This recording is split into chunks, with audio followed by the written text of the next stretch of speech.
Hey everyone, have you guys heard about the new fad with ice baths?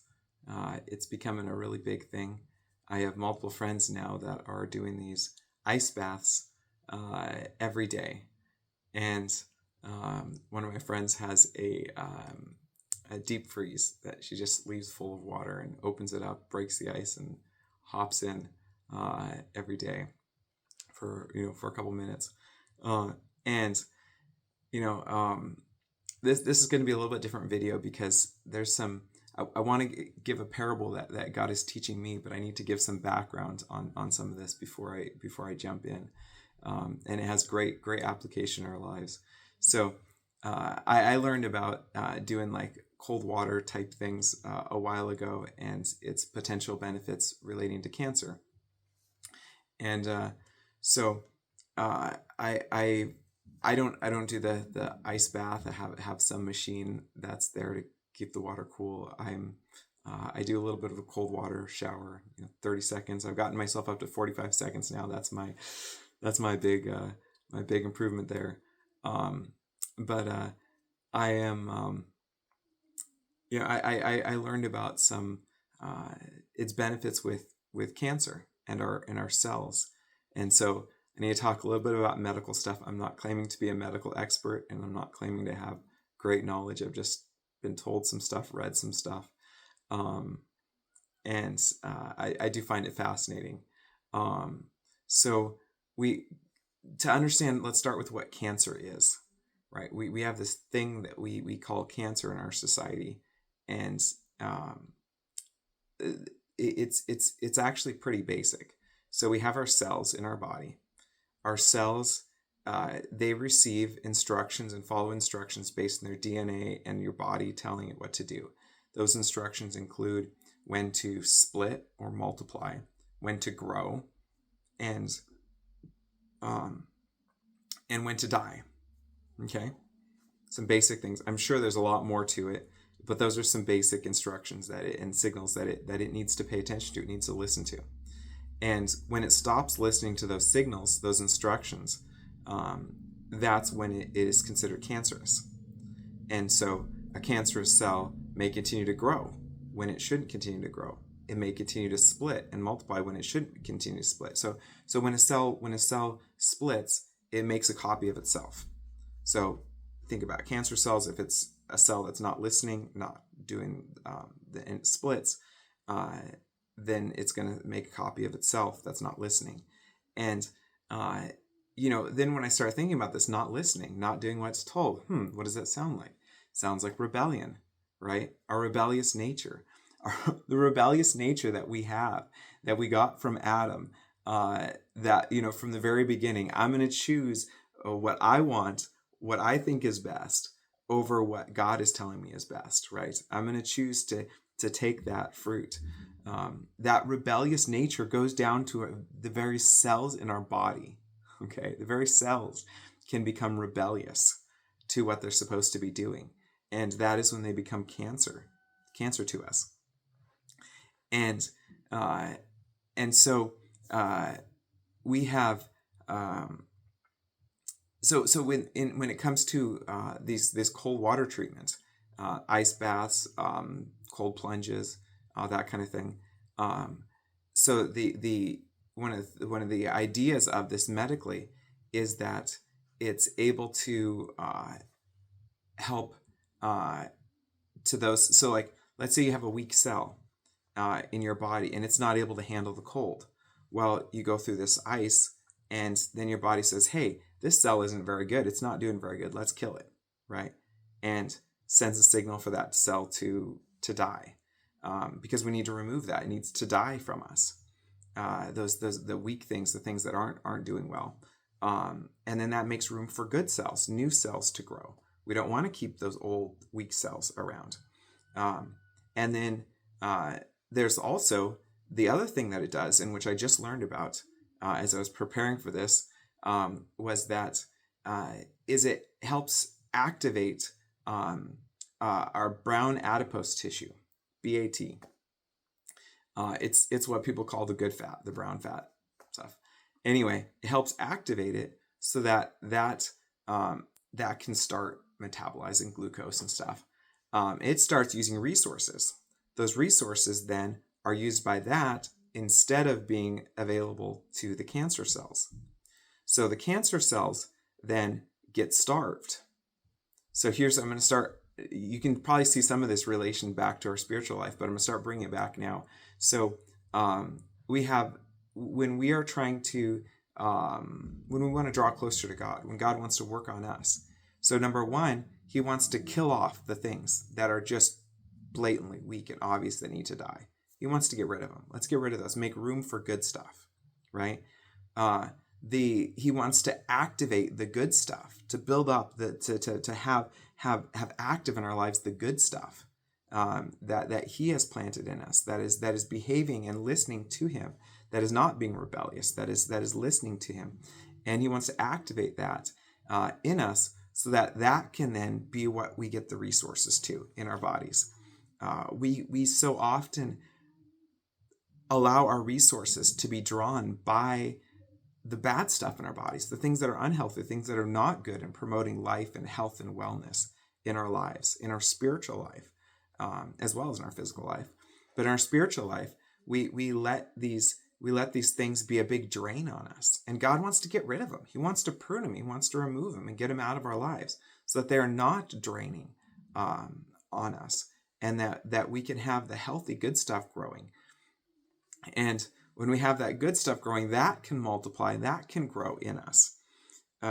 And this very basics of, when Jesus says, hey, you need to, if anyone wants to follow me, they need to take up their cross and follow me, right?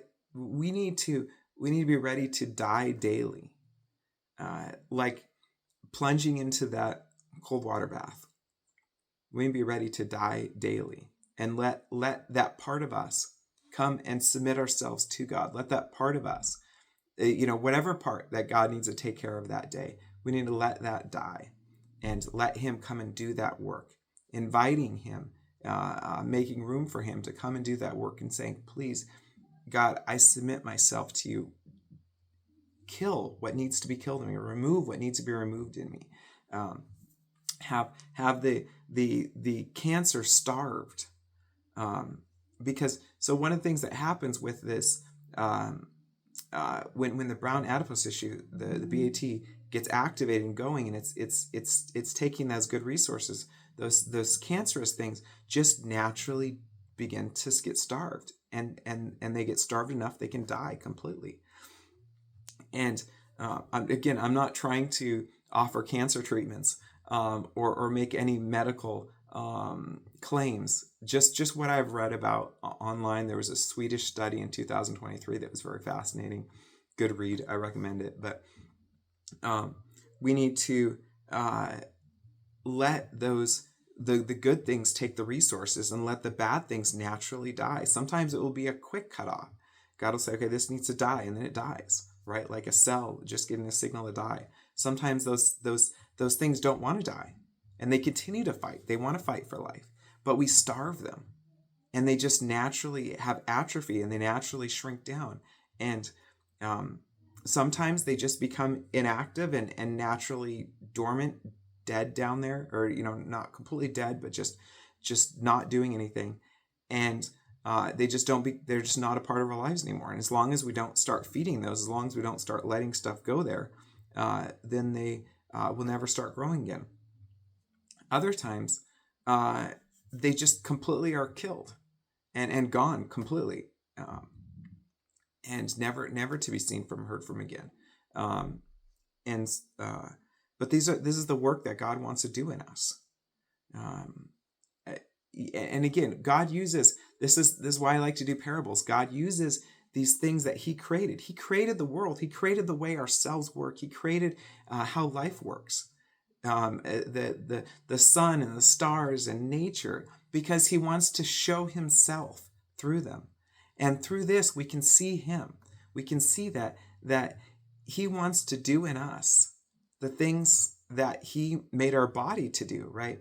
If our cells in our body are not listening to our head, they're not listening to our gut and the instructions being sent, But if we think about it in terms of how Jesus talked about the Christ being the head of the church, if they're not listening to the head, they're not listening to those things, then they become rogue, and they begin to cause problems, and they can multiply themselves in a very bad way, and they can cause death to the whole body, right? We need to be listening to God and listening to his instructions and allowing those things that him to tell what needs to die in us, and what needs to grow, what needs to multiply, and what needs to atrophy. And we need to be doing this, walking with him daily, and allowing ourselves to be daily dying, to be being disciples of him. So we have, let's think about this.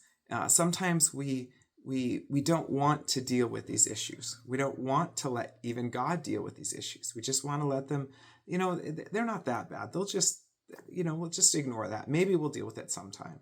And we don't see the cancer growing in that. We don't see the cancer growing in our lives and building up.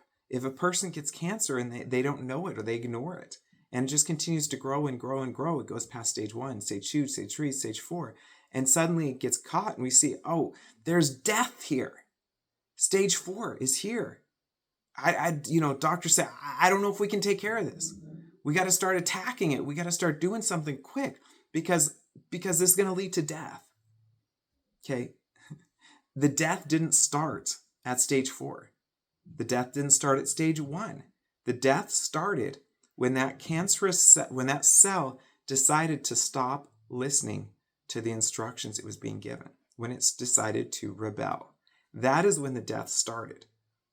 But it continued to grow and being unchecked and not being dealt with until it got to a major life-threatening problem. It's much better for us to deal with it when the cell is weak, and the cell is prone to this, and it's going to go towards this.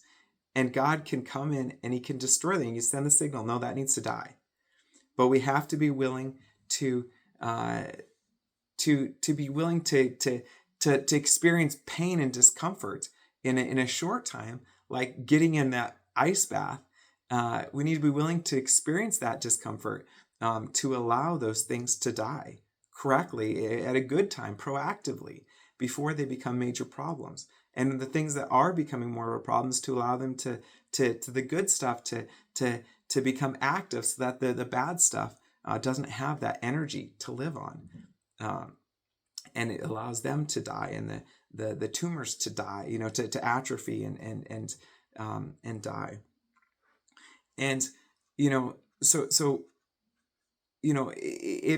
we are to look, let's say, at a person who is they've been in ministry for years, and then we see them with this major death that's happening, this major cancer that's gotten into their lives.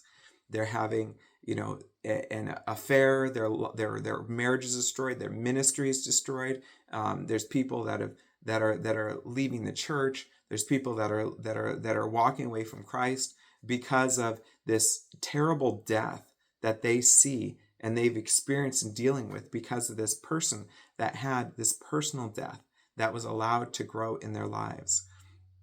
I saw a church that was destroyed from this. Just utterly destroyed. And this is not an isolated thing. This happens all the time. The devil loves this. He wants this to happen. He encourages the cancer to grow in people's lives.